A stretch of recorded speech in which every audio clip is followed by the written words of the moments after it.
துப்பாக்கி இல்லை, கோஷம் இல்லை. ஆனால் ஒரு கடிதம் உலக அரசியலை குற்றவாளி கூண்டில் நிறுத்தியது.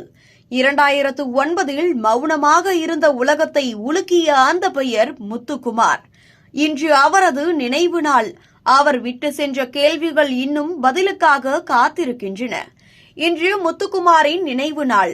2009ஆம் ஆண்டு இலங்கை தமிழர்களுக்கு எதிராக நடந்த இன அழிப்பு சம்பவங்களை உலகத்தின் கவனத்திற்கு கொண்டுவர வேண்டும் என்ற ஒரே நோக்கத்தில் தன் உயிரையே ஒரு அரசியல் கேள்வியாக மாற்றிய இளைஞர் முத்துக்குமார்.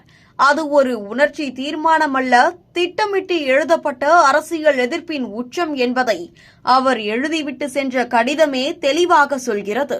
அந்த கடிதத்தில் இலங்கை தமிழர்கள் கொல்லப்பட்ட போது மௌனம் காத்த இந்திய அரசு, மனித உரிமைகள் குறித்து பேசும் சர்வதேச சமூகம், தேர்தல் கணக்குகளுக்குள் தமிழர் இன பிரச்சினைகளை சுருக்கிய அரசியல் தலைமைகள், யாரையும் அவர் விட்டு வைக்கவில்லை.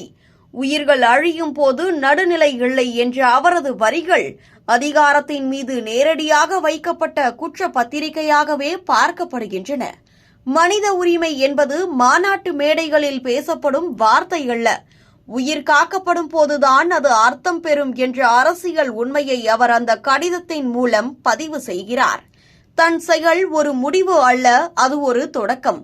இனி மௌனமாக இருக்கக்கூடாது, இனி கேள்வி கேட்கும் தலைமுறை உருவாக வேண்டும் என்பதே தனது நோக்கம் என முத்துக்குமார் வலியுறுத்துகிறார்.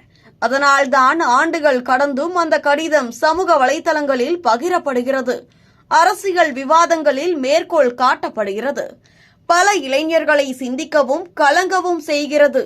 முத்துக்குமார் ஒரு நபராக காலத்தை கடந்துவிட்டாலும் அவர் எழுப்பிய கேள்விகள் இன்னும் அரசுகளின் மேசையில் பதிலில்லாமல் நிற்கின்றன. நினைவு நாளான இன்று அவரது செயலை சென்சேஷனலாக மாற்றுவதற்கல்ல, அவர் முன்வைத்த மனித உரிமை, இன நீதிக்கான அரசியல் கேள்விகளை நினைவு கூறவும் அவற்றிற்கு பதில் தேடவும் வேண்டிய நாளாகவே இந்த நாள் பார்க்கப்படுகிறது.